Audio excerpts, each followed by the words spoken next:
This episode of the Your Financial Pharmacist podcast is brought to you by Live Oak Bank. Live Oak strives to help you master your business and achieve your dreams. They know the work that it takes day in and day out to be a successful pharmacy owner. Your small business is more than just your livelihood, it's who you are.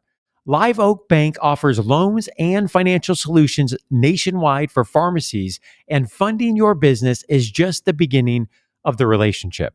With Live Oak's dedication to efficiency, collaboration, and in-depth knowledge of the pharmacy industry, they'll take you where you need to go. Their team of industry experts fully understands the nuances of your specific business model, and they want to invest in you because they know you're ready to make an impact. Beyond the traditional banking experience, Live Oak strives to be an asset to each one of their customers by turning obstacles into opportunities. Let their team confidently guide you through the lending process and craft a unique plan that will help you and your business thrive. Visit liveoakbank.com/YFP to learn more. Again, that's liveoakbank.com/YFP. Don't look at your day job as just a day job. Look at it as an investment into your business. You're listening to the Your Financial Pharmacist podcast, a show all about inspiring you, the pharmacy professional, on your path towards achieving financial freedom. Hi, I'm Tim Albrecht, and on this week's episode, Tim Church interviews photographer and pharmacist Landon Connor about how he turned his side hustle into his main gig. Landon talks about the burnout he suffered while working as a full-time pharmacist, why and how he started his photography business, how he found his niche, and the mechanics of running his business. Now, before we jump into today's show, I have to remind you that we have an awesome giveaway happening right now in the YFP Facebook group until January 17th. We're giving 2 lucky members of the Facebook group each a pair of Apple AirPods, a 1-year subscription to YNAB, which is a great budgeting tool, and a copy of Michael Hyatt's book, Your Best Year Ever. Here's how you can enter. First, join the YFP Facebook group if you're not already part of that great community. And second, comment on the giveaway post at the top of the group with your 2021 financial goal. Remember, the giveaway ends January 17th, so head on over to Your Financial Pharmacist Facebook group and enter today. Landon, thanks for stopping by and for being part of this Side Hustle edition. Thanks a lot, Tim. I appreciate you for having me. I recently learned about your story as I was perusing Google News alerts, and an interesting article came up from the Orlando Business Journal titled Side Hustle to Main Gig. And one of the biggest reasons I was excited to have you share your story on the podcast is basically you have the reverse side hustle where pharmacy is not your main gig. But before we dive in, I do have an icebreaker for you. Yes. All right, you ready for this? I hope so. Let's roll with it. All right, the pandemic is over and you're out at a bar or a restaurant and your name comes up to sing karaoke. What song are you singing? Oh, wow. Talk about a curveball. This may be funny. How about The Lion King, Can't Wait to Be King? Oh my gosh. Dude, I love that Disney movie. It's like 1A in my book. That's awesome. Let me just say, I was not expecting that. That's a good jam. Do you blast that in the car? The only reason why I'm hooked on it is like my second favorite Disney movie of all time, probably right there with Aladdin. But my wife just designed this whole room for a newborn with Lion King, and I'm hooked back on to Lion King now. That's awesome, man. I love it. Well, Landon, before we kind of jump into your main gig now, really talk a little bit about your career path as a pharmacist. Started out at 18 with as a tech/student, and wanted to see if I wanted to be a pharmacist. So I got a job at Walgreens Pharmacy. Loved it. Started school at Xavier University. The first day I got scared and flipped my major from computer engineering to pharmacy because I got scared. I heard about 50,000 people were going to be laid off. So I was like, let me just go to my second strongest thing, which was science. And that's where my career began as a pharmacist. Okay. And talk a little bit about what are some of the positions that you've had when you were working full time? I've been pretty much the full gamut. Went from retail pharmacy, as everyone does, pretty much, to long-term care. Loved that one. Specialty pharmacy, loved that one as well, to MTM pharmacist. And now to basically a per diem pharmacist, filling in on-call positions.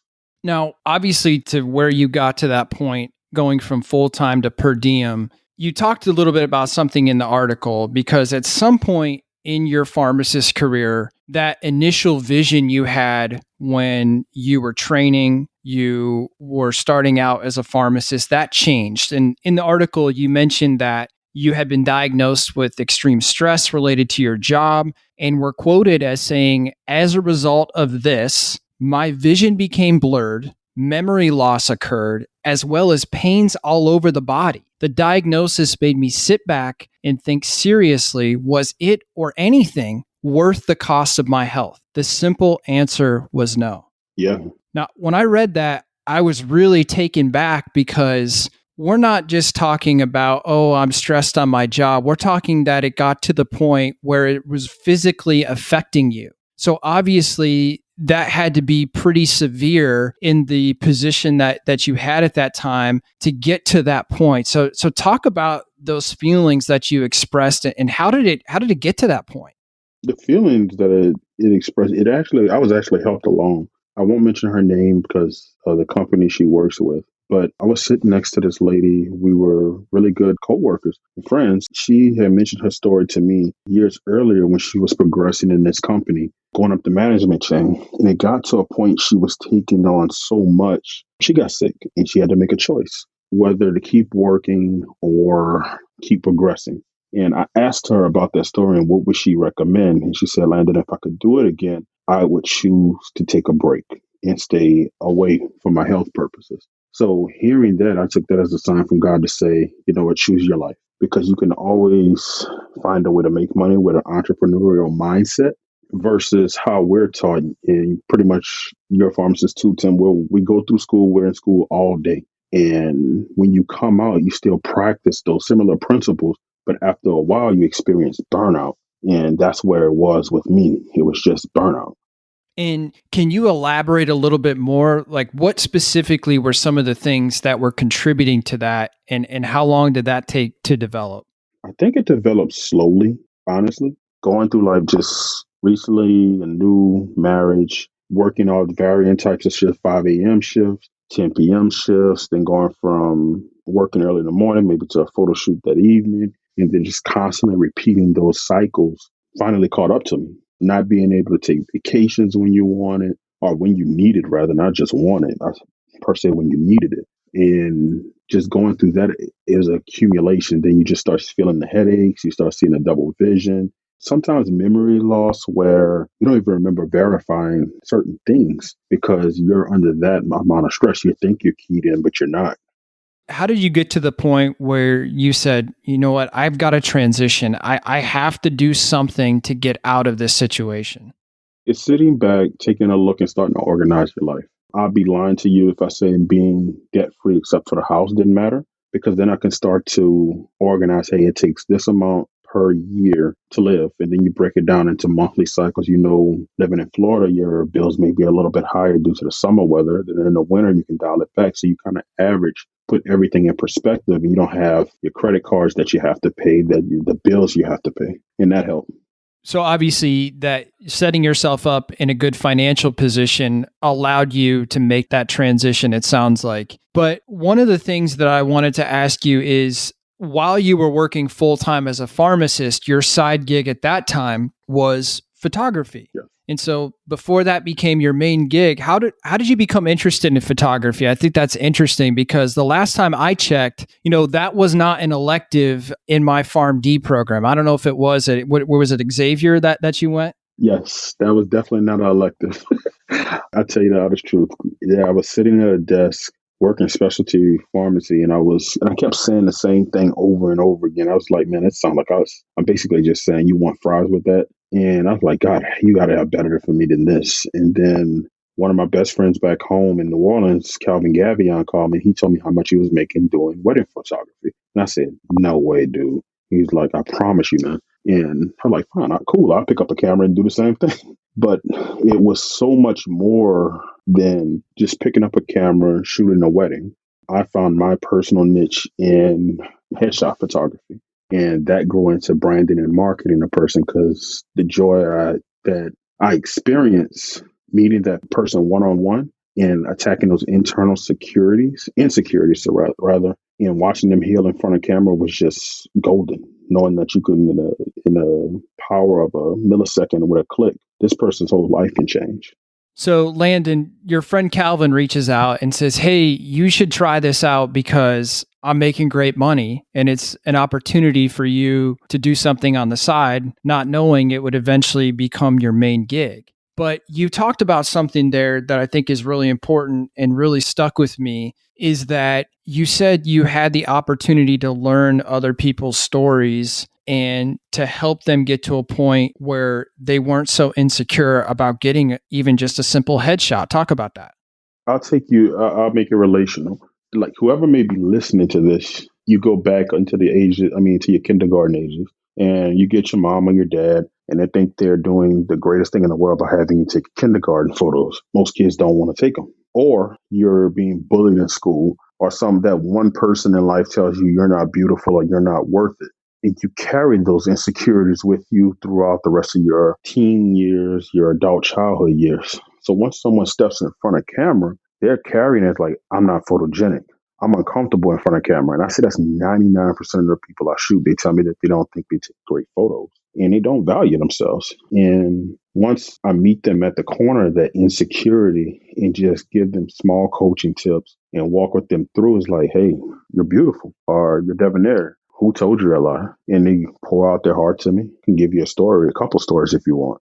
Yeah, let's hear it. So the first time where photography became so much more than just a photo, I walked in shooting this behind the scenes interview that a guy from my church asked me to do. And I said, sure, I'll do it. I just need to get some headshots to build my portfolio. And the main interviewee said, I hate my photo being taken. I really don't want to do it. So I asked her, I said, can you give me 5 minutes? If you don't like it, delete it. I'll never see the light of day. And she allowed me to do the photo. I edited it, sent it to her probably within 48 hours. Then she called me back about a week later, kept me on the phone for maybe an hour and said, Landon, I put this on Facebook and I got over, at that time, I think 75 to 100 likes. And she was almost in tears because she said I had been beat up verbally so bad in a marriage, abused in a marriage, abused in her childhood. I thought I was the ugly duckling in the family. And from that moment on, it completely changed every time I stepped behind camera and had someone in front of my camera. The second one that made a massive difference was probably about a month or two ago. I photographed this young lady that was a resume writer. She came in, she got her head, she was ready to do a headshot. First 5 minutes we shot, made sure my lighting was good and everything. And then I was just talking to her, getting to know her. And then in 5 minutes, I think we got a photo that she loved. And walking back to the bathroom to change, she stopped midstream and said, I can't believe you made me look this beautiful. And I said, why? You're beautiful. She's like, I just had a kid 2 weeks ago. My body was out of shape from the weight gain from the pregnancy. And I didn't feel like I was myself. And I was like, hold on, you got to stop because you're about to make me cry. And she just kept going on. And the session was just magical. So did you ever think that when you were getting into the photography business that you were going to hear these stories from people, or that you were going to have the opportunity to walk with them in what was a very difficult thing to do, which may not be for other people, but for a lot of people it is? Absolutely 1000% no. I had no clue this would happen. I had no idea. I'd be lying to you if I said I did too. And so how has that really changed your perspective? And was that part of how you flipped that switch to basically say, I'm going all in? Yes, absolutely. Recently, I joined the Christian Chamber about 3 months ago, and the leader of the Christian Chamber was Crystal Parker. And she helped me to marry the two fields because I thought pharmacy had nothing to do with photography. And she said, Landon, the common thing you did one P, which was pharmacy. Now you're doing another P, which is photography. But in the middle, that P was people, is that you care for people and you want to see them win in life and not just meet the status quo, because everybody is unique. I'm different from you, Tim. Tim, you're different from me. We may have some commonalities, but you have your own personal traits.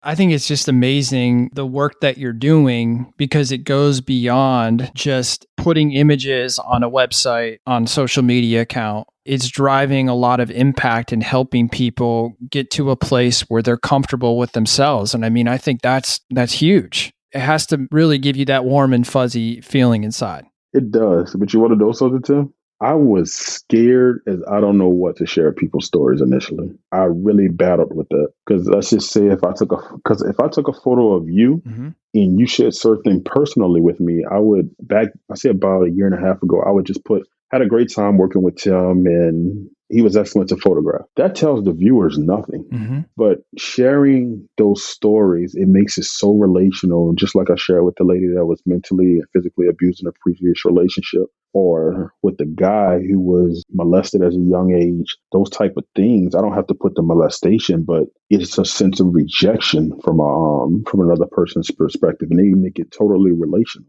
I just posted something a couple of days ago, and I said the title of it was "Don't Be Stiff." As soon as I put that, the guy said, "Man, this is so relational," because I get in front of the camera and freeze up every time.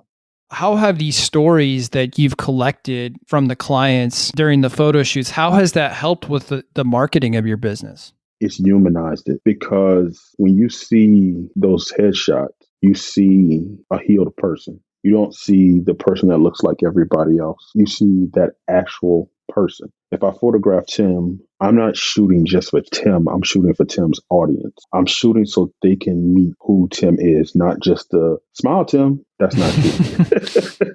Well, Landon, I want to switch a little bit and kind of dive into the mechanics of the business. The article mentioned that you use cash to fund the initial startups, and you said this was something really important to you. So, talk a little bit about that. I was at a photography conference, and this one photographer told me, he said, don't look at your business. Don't look at your day job as just a day job. Look at it as an investment into your business. And since I already had eliminated school loans, I didn't believe in debt for the business because it did one big thing. I bought one lens on credit, and it would make me talk to people. Well, I would allow myself to talk to people differently, thinking I had to book this client to justify putting this lens on debt. But when I paid cash for everything, I didn't have that type of burden in my life. So it allowed me to actually sit and talk with clients freely and to serve their best needs. And what were some of the other startup costs that you had besides the lens and some of the basic equipment? Anything else you needed to kind of get up and running? I would say the biggest thing, of course, cameras, different cameras, more up to date cameras, lenses, but getting to be able to afford automation because I photograph different people on different days. And that's a lot of stories to kind of keep inside. So I don't want to just share everything all at once because you get tired of seeing it after a while if I overload you with too many stories. So I just needed to hit with that one person on that one day or two people so they can know that they're not alone. So the automation was the biggest thing. Do you mind sharing approximately what was the cost that you needed to kind of at least get started? What are we talking? I would say anywhere from 10 to 15,000, maybe. If it was now, I think you can do it actually, I know you can in half that amount. That's not a little amount to kind of get started. I mean, was that sort of intimidating looking at those costs, or was it much more palatable considering you started it while you were still working full time as a pharmacist? It was easier because of the pharmacist salary. Did I know it at the time? No, not until I did my taxes at the end of the year. I'm like, I spent what on what? But I'll tell you this for any inspiring people, do your research first. Even though I did research, there were some of the marketing tricks that I fell for, which I allowed myself to waste money in certain areas. And that would have cut my cost in half by at least 25%. So do your homework, know what the bare minimum you need to get started, but it may not be as expensive as you think is what it sounds like. No, it's definitely not as expensive as what you would think. Right now, they've came out with better products at a much more affordable cost. So that's going to knock the cost of what I started off for probably down by more than half. Wow. That's a big deal. So you said a little bit earlier that headshots are basically your jam. That's the space that you excel at and how you're helping people. Are there any other services that you provide or that you do? I still do family shoots when my clients ask for them. Weddings, I've kind of stepped away from. I'm doing my last wedding this Sunday. My bread and butter now is marketing and branding, commercial photography. And we just start with the headshot and build all the way down. Why? Because everything starts with you. As a small business owner, I want to know who you are. We don't have the luxury to hide behind a brand name such as a Nike or an Apple. So talk a little bit more about that. That beyond just individuals marketing themselves, you're talking about other businesses and helping them with their marketing materials, specifically with photos, but even other things as well. Talk a little bit more about that. Sure. With the marketing and branding is, you know how we, like when we start a business, we always go to those free stock imagery websites? Yeah, of course. I've used those multiple times. Oh, what? Should we change the question? So, as a photographer, there's nothing wrong with those starting out, but you should try to get away from those type of websites within your first 6 to 12 months, especially if you're getting big. Because if you look at it, those are models and those are ideal situations. I've seen a lot of times where people use those stock images, and I can go to another website and see the same stock images. So it causes a disconnect in the viewer's mind. Or let's just say that small business owner to mid-sized business owner invites me into their office. I go to their website. It doesn't look anything like this. So now I have my defenses up because I think you're lying to me. They're never going to tell you this, but it's the same scenario. When you're doing your marketing and branding, you can't market and brand on things such as Facebook, Instagram using non-organic photography. And so what it sounds like is you're basically helping to foster that image of that company, of maybe that individual as well, and making that a more of an authentic feel versus something that is not actually representing who you are and what you're doing. Correct. Absolutely 100% correct. So one of the other things I wanted to ask you, what about matching pajama holiday photo shoots? Do you do those too? Yes, I've done that 2 years ago, actually. 2 years ago. I mean, I could see there could be a high demand for that one. It's funny you should mention that because you just brought to mind this family that I photographed like 2 years ago. And the story behind that one was they wanted holiday photos within their home. It meant something to me when they called me because the kid was born so prematurely and he was fighting for his life. And now I believe he's running, walking, and just going all over the place being a kid. But knowing the backstory behind how this kid fought for his life to live and then was able to do the whole photo session. And now you wouldn't even know he was a preemie. Wow. Those type of sessions are magical. That's cool. How specifically are you marketing your business? Definitely LinkedIn. Trying to get better at Facebook. Christian Chamber has definitely been a blessing in my life. Hopefully the YFP podcast as well. That's a new one, another blessing of YFP podcast. It just word of mouth has been my main stage right now. Does anyone help you with the business? Anyone with assistance or doing some of the behind the scenes things to get you up and running, to kind of do the sales, or is this all Landon? This has been all Landon, and I use the word has because until recently, I realized God's been sending people in my life that I can start to delegate and hire out to do different things. So now we're moving into video and we're able to move into doing a full scale brand and market bill. So if we need copywriters, if you need graphic design artists, then we're working purely organic with organic material for that particular individual or business. So it sounds like things are happening and you're growing, which is awesome because it means that a lot of people are valuing the services that you're providing, which I think are huge. Landon, talk about how did you get back into pharmacy? You said you were doing that full time, you switched to photography, and now it's kind of coming back to some extent. Talk about that.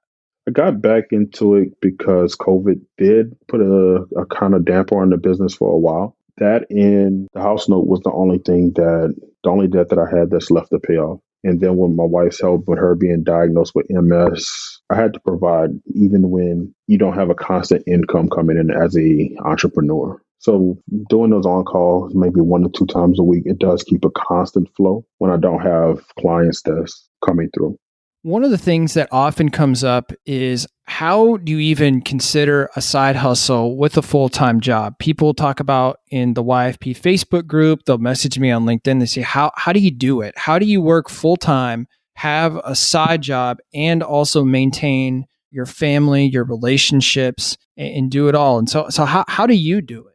I would say automation really helped. The other thing is I started to sit back and remember, why did I get into this in the first place? Meaning pharmacy. And then the third thing was, do you want to make a difference in just your life and build something only for you? Or do you want to make an impact in others' lives and change one life at a time and challenge yourself a day at a time? Can you make someone else's life better? You make time for what you desire to have fulfilled in your life. I love that. That really pumps me up. But I totally agree with you that if you're buying into that mission and the results of what that work is going to accomplish, that can be a huge driving factor for being able to make it work. I totally agree with you on that one. You mentioned automation. So talk about that a little bit. I think that's an interesting way that you're making it happen. So talk about that. You mentioned that a lot of people ask, how do you do it? Let's just say if you want to do email blasts, ConvertKit is an excellent source. If you want to do Facebook posts, you can schedule out your Facebook posts, your Instagram posts, your LinkedIn. All of those things have built-in automation. The other thing I would explain to people who are interested in a side hustle, and they're doing those email drip campaigns, they're doing those social media campaigns. There's 7 days in a week. One day you're going to have a groove. And let's just say that groove is an hour to 2 hours. You get in that 1 to 2 hours and you just write or bang out a bunch of posts of things that you want to go on. Schedule them out. They don't have to be every day. They could be weekly. And then as you gain more experiences and you gain more clients, then you add to it. So you're building slowly and it adds up over time. I think that's big. I think you're right. You have to harness technology. We all have the same amount of time. We have 168 hours every week. And after sleeping and working your full-time job, I mean, you're limited. That gets substantially cut. So I think that really is a huge one because you have to think about, okay, realistically, how are you going to make it work? And how are you going to do the things that you want? I think that's big. I mean, I think that's great advice. So speaking of advice and recommendations, what advice would you give to other pharmacists out there who they have other interests, passions beyond pharmacy that have the potential to be turned into a business, or they have an entrepreneurial mindset? Go slow. That was one of the biggest things that I say now I understand. Because if you think of the story of the tortoise and the hare, the tortoise always wins. Get out of debt, organize it from biggest to smallest. If you watch Dave Ramsey, you understand that, and give yourself small wins. Look at the pharmacist salary allocated in percentages. If you want to take 10% out of your salary and invest into your business to get those automation programs, they're going to pay off huge in the end. That's so good. I want to bring another one up that you mentioned in the article, which was find the right group of like-minded people who won't just tell you what you want to hear, but what you need to hear. How has that helped you? Immensely. A lot of times it's hard to hear what you need to hear from people. I haven't had that issue because I have friends that they're going to tell me whatever it is that they feel like they have to tell me. And I know it's out of love. So it's getting to a place that I know that they love me and tell me up front versus hiding the truth and hurting me or damaging me long term. My grandfather, before he passed, when I think I was like 8 or 10, told me something I never forgot. He said that there are only going to be 3 people that make it off your block. And lo and behold, there was only 3 people that made it off my block that was successful. And he said, watch the company you keep, because whatever company you hang around is what you will become. Now, is that always the truth? No, but a good majority of the time, I've seen it come to fruition. I definitely agree. And sometimes we need that criticism, that feedback, if we want to make it to the next level. True. I totally agree with you on that. Well, Landon, thank you for coming on the show, for sharing your story. Thanks for being open about the burnout that you experienced as a pharmacist. I know you're not the only one out there who's gone through that or is going through that. A lot of pharmacists are dealing with that. So thank you for being open about that. And, I really look forward to hearing about your progress as your business continues to grow and you continue to create memories, but also share people's stories with the work that you're doing. And I think it's just amazing that work that you're doing right now. So if somebody wants to reach out for you for a holiday photo shoot, wants their headshot for LinkedIn, or they just want to learn more about who you are and what you do, what would you recommend? Of course, reached out to me on LinkedIn at Landon Connor or my website, www.landonconnorphoto.com. And it's with ease. And of course, the last one, which rarely anybody takes advantage of, give me a call, 504-905-2249.